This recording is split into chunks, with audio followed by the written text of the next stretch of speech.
Jim was walking down the street. He was accosted by a particularly dirty and shabby-looking homeless man who asked him for a couple of dollars for dinner. Jim took out his wallet, extracted $10 and asked, "If I give you this money, will you buy some beer with it instead?" "No, I had to stop drinking years ago," the homeless man replied. "Will you use it to gamble instead of buying food?" Jim asked.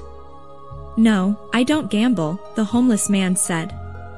"I need everything I can get just to stay alive." "Will you spend this on greens fees at a golf course instead of food?" Jim asked. "Are you lost?" replied the homeless man. "I haven't played golf in 20 years. Will you spend the money on a woman in the red light district instead of food?" Jim asked. "What disease would I get for 10 lousy bucks?" exclaimed homeless man.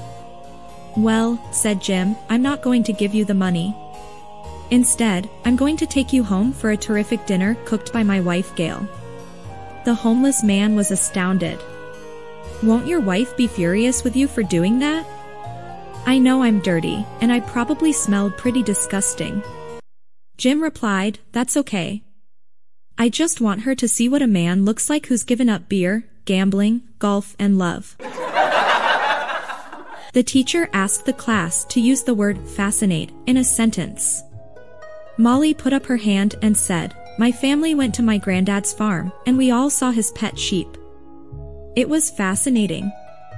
The teacher said, "That was good, but I wanted you to use the word fascinate, not a fascinating thought." Sally raised her hand. She said, "My family went to see Rock City and I was fascinated." The teacher said, "Well, that was good, Sally, but I wanted you to use the word fascinate. Little Johnny raised his hand, but the teacher hesitated.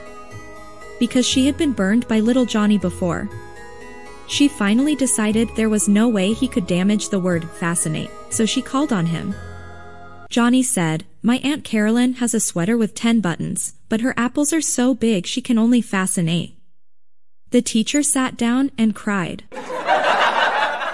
"We put a lot of effort into making you smile, so please subscribe to me for new jokes.